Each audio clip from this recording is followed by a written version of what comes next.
बिस्मिल्लाहिर्रहमानिर्रहीम। अल्लाहुम्मा मालिकल मुल्क तु'तिल मुल्क मन तशा व तंज़िउल मुल्क मिम्मन तशा व तुइज़्ज़ु मन तशा व तुज़िल्लु मन तशा बियदिकल खैर इन्नका अला कुल्लि शैइन कदीर। सदक़ल्लाहु मौलाना अज़ीम व सदक़ रसूलुहुन नबियुल करीम। डियर फेलोस, आज हम दोबारा से CRPC पर कुछ लेक्चर्स कंडक्ट करने जा रहे हैं।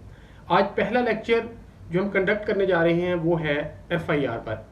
Comprehensively, holistically, in totality from all aspects हम FIR के मुतल्लिक जितने प्रोबेबल क्वेश्चन बन सकते हैं उनको एड्रेस करने की कोशिश करेंगे। एकेडमिकली जो पेपर्स में पूछे जाते हैं उनको एड्रेस करने की कोशिश करेंगे और प्रैक्टिकली जो इन्वेस्टिगेटिंग ऑफिसर्स को या प्रोसिक्यूटर्स को जिन सवालात का सामना करना पड़ता है उनको एड्रेस करने की कोशिश करेंगे। कीपिंग इन व्यू ये सारी चीज़ें मैंने 15 क्वेश्चन फार्मूलेट किए हैं जो कि प्रोबेबल इस टॉपिक पर बन सकते हैं। पहला क्वेश्चन जो है वो what is the object of FIR under CRPC। दूसरा क्वेश्चन है कि discuss modes provided by CRPC to put machinery of law into motion. तीसरा क्वेश्चन है what are the duties of SHO under section 154।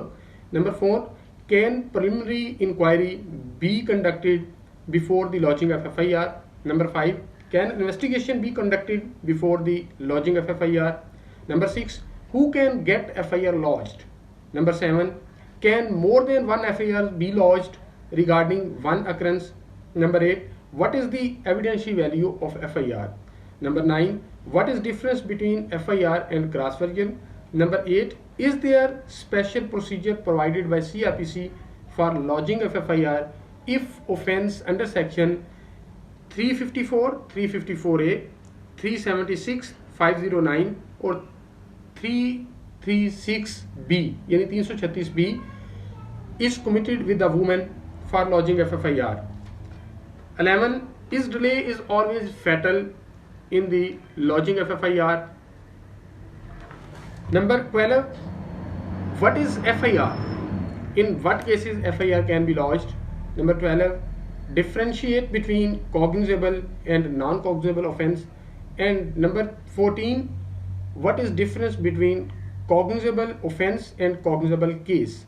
Number 15, does lodging of FIR mean to arrest the accused person instantly, promptly? क्या उसे फौरन arrest कर लेना चाहिए या नहीं? डियर फेलोस, अगर हम पहले क्वेश्चन को टेकअप करें कि what is the object of FIR under section CRPC। मैंने कोशिश की है कि हर क्वेश्चन को अटेम्प्ट करने के लिए जो लेटेस्ट जजमेंट्स हैं वो आपके सामने रखूं ताकि जो लेटेस्ट व्यू है सुपीरियर कोर्ट्स का वो हमारे सामने आ सके। इस क्वेश्चन पर दो जजमेंट्स में आपके सामने रखूंगा। एक 2019 वायला पेज 2316 और दूसरी है 2011 SCMR पेज 45 और तीसरी जो लेटेस्ट वन है 2020 YLR पेज 2543।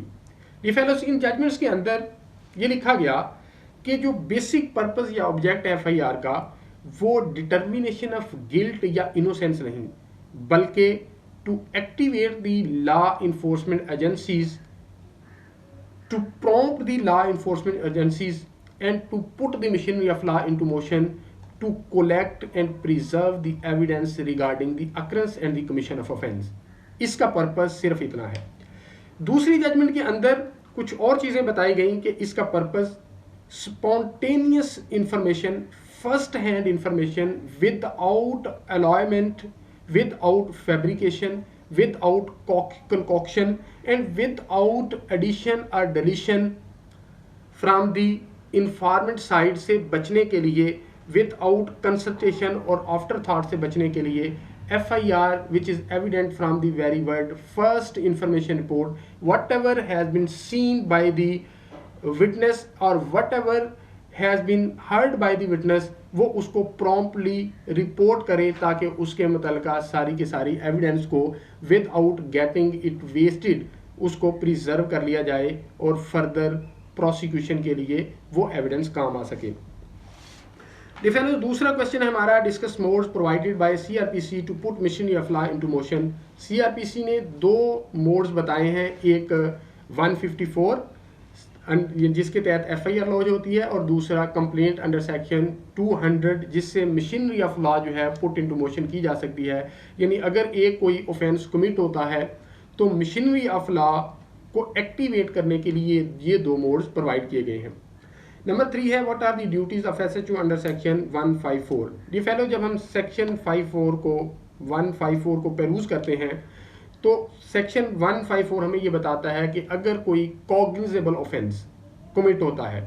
अब ये क्वेश्चन का आंसर, ये क्वेश्चन भी हमने फार्मुलेट किया है कि कॉग्निजेबल ऑफेंस और नॉन कॉग्निजेबल ऑफेंस में क्या फ़र्क है, लेकिन यहीं पर मैं इसका आंसर कर देता हूँ ताकि इस क्वेश्चन को एड्रेस करने के हवाले से हमें आसानी हो। कॉग्निजेबल ऑफेंस वो है जिसको हम काबिल दस्त अंदाजी जुर्म कहते हैं। यानी ये हमें कहाँ से पता चलता है, ये CRPC का शेड्यूल 2 जो है वहाँ पर कॉग्निजेबिलिटी या नॉन कॉग्निजेबिलिटी बताया होता है। अब अगर कोई कॉग्निजेबल ऑफेंस है तो वहाँ पर लिखा होता है मे अरेस्ट विदाउट वारंट, यानी विदाउट गेटिंग परमिशन और without getting warrant issued from the concern magistrate after the lodging FFIR। IO जो है, SHO जो है वो उसे अरेस्ट कर सकता है। यानी कॉग्निजेबल ऑफेंस से मुराद ये हुआ अरेस्टेबल ऑफेंसेस, यानी जिनके अंदर जो SHO और IO के पास इख्तियार है कि वो अरेस्ट कर सकते हैं। Non cognizable offences may not arrest without warrant, जिसमें उसको परमिशन या वारंट इशू करवाना पड़ता है फ्रॉम द मजिस्ट्रेट, उसको हम नॉन कॉग्निजेबल ऑफेंस कहते हैं। अब इस क्वेश्चन के आंसर में जब हम सेक्शन 154 को पेरूज करते हैं तो ये कहा गया कि अगर कॉग्निजेबल ऑफेंस कोई रिपोर्ट होता है उसकी कमीशन, तो SHO is duty bound to record the version of the informant. अगर वो रिटन फॉर्म में दे रहा है तो उस पर सिग्नेचर लेगा, सिग्नेचर के साथ वो रिसीव कर लेगा, और अगर वो ऑरली बता रहा है तो उसको रिड्यूस इनटू राइटिंग करेगा और उस पर उसके सिग्नेचर कर लेगा, और फिर उस सब्सटेंस को FIR की शक्ल देकर FIR के रजिस्टर में उसका अंदराज कर लेगा। डियर फेलोज, ये उसकी ड्यूटी है। इसमें विदाउट एनी हम एंड हा, without any delaying tactic SHO duty bound है कि अगर एक कॉग्निजेबल ऑफेंस रिपोर्ट होता है वो उसकी FIR लॉज और चेक आउट करे। पांचवा क्वेश्चन है कि can investigation be conducted before the lodging FFIR और can inquiry be conducted before the lodging FFIR। ये बड़े दो मटीरियल क्वेश्चंस हैं। इस हवाले से अमूमी तौर पे ये बहस चलती है कि क्या एक रिपोर्ट हुआ है ऑफेंस कॉग्निजेबल तो SHO पहले उस पर प्रिलिमिनरी इंक्वायरी या प्रिलिमिनरी इन्वेस्टिगेशन कर सकता है to come to the conclusion as to whether reported information is based on the truth और फॉल्सहुड। तो इस हवाले से हमारे पास लेटेस्ट दो जजमेंट्स हैं। एक 2020 PCRLJ नोट है 151, इसके अंदर इस सिचुएशन को बड़े वाज़े अंदाज में एड्रेस किया गया। कहा गया कि when a cognizable offence is reported by a person the SHO of the concern police station is bound to register FIR under the mandatory provision of section 154 CRPC। Police is under a statutory duty under section 154 CRPC to register a case where a cognizable offence appears to have been committed and is bound to investigate cognizable offence। आगे further मजीद इसको वादे किया गया कि no provision in any law exists including sections 154, section 155 of CRPC which authorizes an officer in charge of a police station to hold inquiry to assess the correctness or falsity of the information received by him before complying with the mandatory requirements of reducing the information into writing, irrespective of the fact whether such an information is true or not। ये judgement ने बड़ा categorically हमें ये बताया कि SHO is under an obligation and statutory duty to record the information which has been reported regarding the commission of a cognizable offence। उसमें वो preliminary inquiry या preliminary investigation नहीं करेगा। अब इसी तरह 2018 YLR पेज 1599 है, इसके अंदर भी यही बात की गई। और एक और जजमेंट है 2019 YLR पेज 951, और एक और लेटेस्ट जजमेंट है 2020 PCRLJ पेज नोट 169। इन सारी जजमेंट्स के अंदर बड़े वाज़े अंदाज में कहा गया कि there is no provision regarding preliminary inquiry और preliminary investigation before the lodging of FIR SHO is duty bound to record the version regarding the commission of offence which is cognizable. fellows, इससे next question है हमारा, who can get FIR launch, कौन FIR दर्ज करवा सकता है। ये भी एक बड़ी अमूमी तौर पे कंट्रोवर्सी आती है और पार्टीज डिबेट करती हैं कि कौन सी पार्टी का हक था FIR लॉन्च करवाना और कौन सी पार्टी का नहीं था। अगर पुलिस वालों ने FIR लॉन्च कर दी है तो पुलिस वाले खुद इसके मुद्दई क्यों बन गए हैं, या इसका मुद्दई जो है वो इररेलेवेंट बंदा क्यों है। ये फेलोस, जब हम 154 की स्पिरिट को पढ़ते हैं और तो हमने पहले भी ये देखा कि the only purpose and object of section 154 और the lodging of FIR to put the machinery of law into motion और to activate the law enforcement agencies to collect and preserve the evidence, nothing more than that। इससे वो guilt या innocence determine करना नहीं है। ये 2020 PCRL ये page 456 judgement के अंदर बड़ा कैटेगोरिकली ये बात की गई कि first information report under section 154 CRPC can be registered by an informant about any occurrence and necessarily he may not be an aggrieve person, यानी कोई भी बंदा रिपोर्ट कर सकता है, उसके लिए अग्रीव होना ज़रूरी नहीं है। और अब ये 2020 PCRL ये पेज 742 के अंदर मज़ीद इसको एक्सप्लेन करके बताया गया कि इसका बुनियादी पर्पज़ क्या आ गया। कहा गया कि in absence of availability of any private person to be a complainant, अगर कोई प्राइवेट बंदा नहीं मिल रहा तो पुलिस खुद भी उसकी मदई बन सकती है। State functions themselves can report a crime for bringing to book person who had committed crime. Any individual cognizant of commission of crime can put machinery of law into motion. In doing so, individual is not under any legal obligation to show that personally he is aggrieved of an act complained of. Commission of crime is deemed not only a wrong against individual but same is deemed to be a crime against society, क्योंकि ये पूरे मुआशरे के against offence है और कोई भी शख्स from the society commission of cognizable offence को रिपोर्ट कर सकता है या कमीशन ऑफेंस को रिपोर्ट कर सकता है, और without questioning his locus standi as to in what capacity he is reporting this commission of offence, उसकी FIR लॉन्च करने का SHO बाउंड है। डी फेलोज, अगला हमारा क्वेश्चन बड़ा अहम है, can more than one FIR be launched regarding one occurrence, क्या एक से ज़्यादा FIR एक ही वकूआ के मतलब लॉन्च हो सकती हैं। ये कंट्रोवर्सी एक लंबे अरसे तक पाकिस्तान में पाकिस्तान की जूरिस्प्रूडेंस में लिंगर ऑन करती रही, लेकिन 2018 के अंदर शुगरा बीवी वर्सेस स्टेट में जस्टिस आसिफ सईद खान खोसा साहब, then chief justice of Pakistan ने this controversy rest for once and all इसको ख़त्म कर दिया। और इस जजमेंट के अंदर सुप्रीम कोर्ट ने ये कहा कि अगर आप, उन्होंने बात ही यहाँ से शुरू की, उन्होंने कहा कि अगर आप FIR को फर्स्ट इंफॉर्मेशन रिपोर्ट कह रहे हैं तो फिर सेकंड FIR को SIR कहना चाहिए, थर्ड को TIR कहना चाहिए, लेकिन ऐसा नहीं। उनने बड़ी खूबसूरत अंदाज में लॉजिकली इस पॉइंट को एड्रेस किया। उनने कहा कि once cognizable offense has been reported to the police station and on that report FIR has been lodged, अब ये जो cognizable offense है वो cognizable case बन गया। अब cognizable offense से जब cognizable case बना तो अब सारी cognizable case की प्रोसीडिंग चलेंगी, यानी जब cognizable case बन गया तो उसकी इन्वेस्टिगेशन शुरू हो जाएगी और acquainted with the facts of the case जो लोग हैं उनकी 161 की स्टेटमेंट से रिकॉर्ड की जाएगी। इनने कहा कि अगर एक दफ़ा कॉग्निजेबल ऑफेंस रजिस्टर हो गया अंडर सेक्शन 154, उसके बाद उस अकरेंस के मुतल्लक कितने भी वर्जन्स आएँ उनको 161 के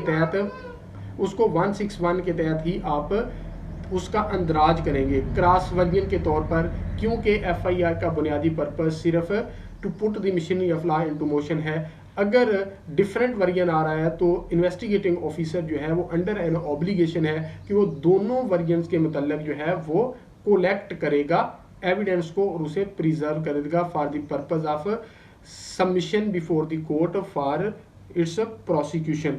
इसके अंदर इसी जजमेंट के अंदर जो आखिरी क्वेश्चन हमने फार्मूलेट किया कि क्या लॉजिंग FFIR का मतलब arrest of the accuse person है, इसी जजमेंट के अंदर बड़ी तफसील के साथ ये बात की गई। ये जजमेंट रिपोर्ट हुई PLD 2018 सुप्रीम कोर्ट पेज 595। इसके अंदर ये कहा गया कि mayor lodging FFIR doesn't entitle or impart the investigating officer to arrest the accused person, बल्कि इस FIR का मकसद सिर्फ लॉ इन्फोर्समेंट एजेंसीज को मुतहर्रिक करना था for the collection of evidence and preservation of evidence.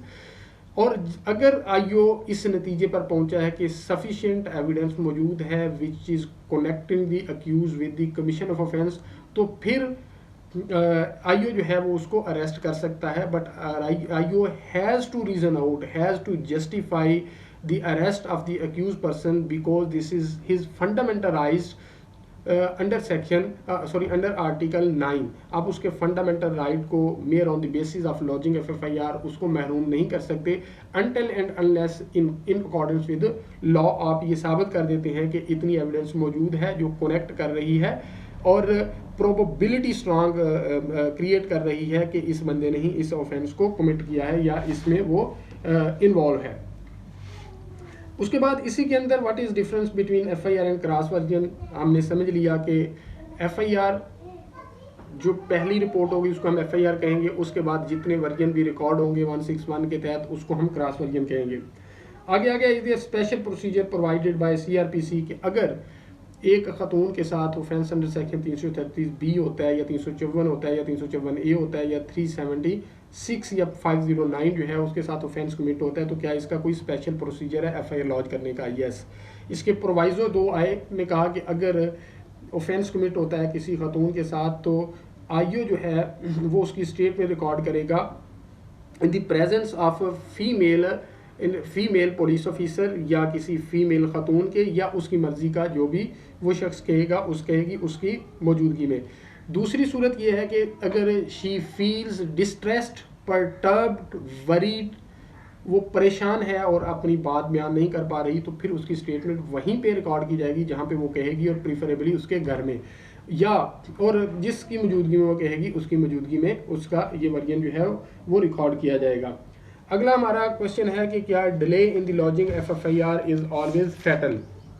तो डियर फेलोज इस हवाले से 2 तरह के व्यूज़ पाए जाते हैं कि अगर डिले जो है वो इस वजह से फैटल है क्योंकि देयर इज़ अ चांस कि if commission of the cognizable offence is reported at belated stage, तो चांस है कि इसके अंदर अलाइमेंट उन्होंने कर दी गई झूठ की, फैब्रिकेट कर दिया गया उन्होंने स्टोरी की, आफ्टर थाट कुछ लोगों को इम्प्लीकेट कर लिया हो, कुछ को वहाँ से एग्जेनोरेट उन्होंने कोशिश की हो।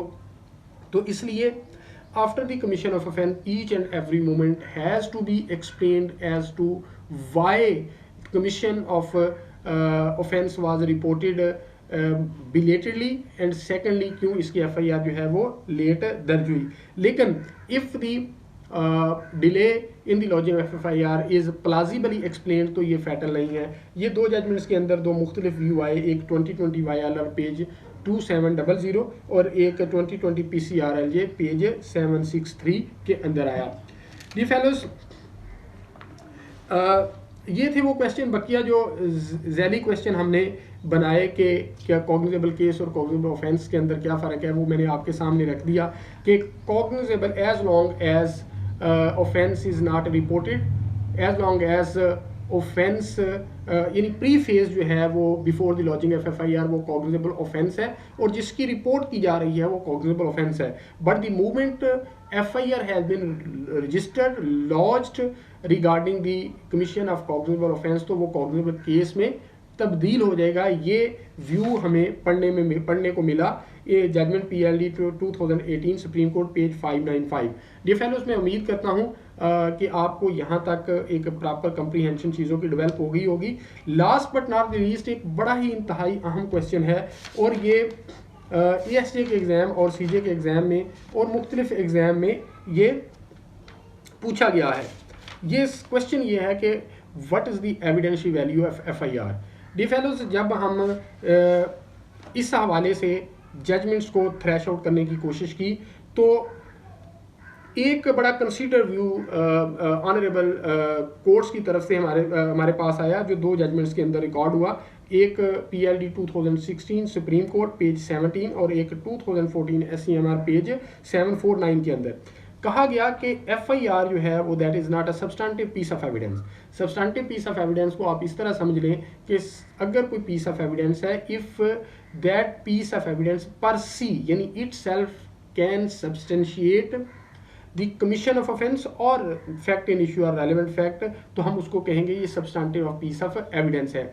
लेकिन अगर उस सब्सटेंटिव पीस को आके किसी शख्स ने रिकन्फर्म करना है, रीट्रेट करना है और उस पर आके गवाही देनी है, तो उसको हम कहते हैं ये सब्सटेंटिव पीस ऑफ एविडेंस नहीं है। एग्जैक्ट वर्डिंग मैं आपके सामने रखता हूँ। कहा कि FIR is not a substantive piece of evidence. FIR can be treated as substantive, cannot be treated as substantive piece of evidence unless its maker affirms its content on oath and passes through the test of cross-examination. But it can be looked into in terms of Article 19 of the QS 1984 as a relevant fact for having been said by a person who appears to see or hear something about the occurrence as a bystander or a passerby shortly before or after the occurrence, in as much as it formed part of the same transaction. FIR can be looked into as a relevant fact to unhusk the lies, distortions and half-truths introduced at a subsequent stage if proved in terms of the Article 78 of the Qanun-e-Shahadat 1984, which provides for proof of signature and handwriting of person alleged to have signed or witnessed such document. FIR can also be looked into as a relevant fact for having been entered in the relevant register in terms of Article 49 of the Qanun-e-Shahadat 1984, so long as it does not amount to confession. इस सारे दोनों judgements के अंदर जो चीज़ हमारे सामने आई वो ये आई कि FIR जो है वो सब्सटेंटिव पीस ऑफ एविडेंस नहीं है। ये उतनी देर तक इसके साथ कोई एविडेंशियल वैल्यू अटैच नहीं की जाएगी until and unless the maker of the report यानी जिसने FIR लॉन्च करवाई थी वो खुद आके उसके कंटेंट्स को कंफर्म करे, अफर्म करे और एग्जामिनेशन चीफ में आए और फिर उस पर प्रोसेस ऑफ क्रॉस एग्जामिनेशन में से गुजरे, तो फिर उसके साथ एविडेंशियल वैल्यू अटैच की जा सकती है। लेकिन बतौर रेलेवेंट फैक्ट ये तीन सिचुएशन में यूज़ हो सकता है, अंडर आर्टिकल 19, अंडर आर्टिकल 78 और अंडर आर्टिकल 49। ये फेलोस ये थे वो मुमकिन सवालात जिनके मैंने आपको जवाब देने की कोशिश की रिगार्डिंग सेक्शन 154 और FIR। मैं उम्मीद करता हूँ आज की वीडियो आपको पसंद आई होगी। अगर आज की वीडियो आपको पसंद आई हो तो बाबुल इल्म लॉ अकेडमी यूट्यूब चैनल को सब्सक्राइब ज़रूर कीजिएगा और हमारी इस वीडियो को लाइक ज़रूर कीजिएगा। अल्लाह ताला आपका हामी नासिर हो। बहुत शुक्रिया।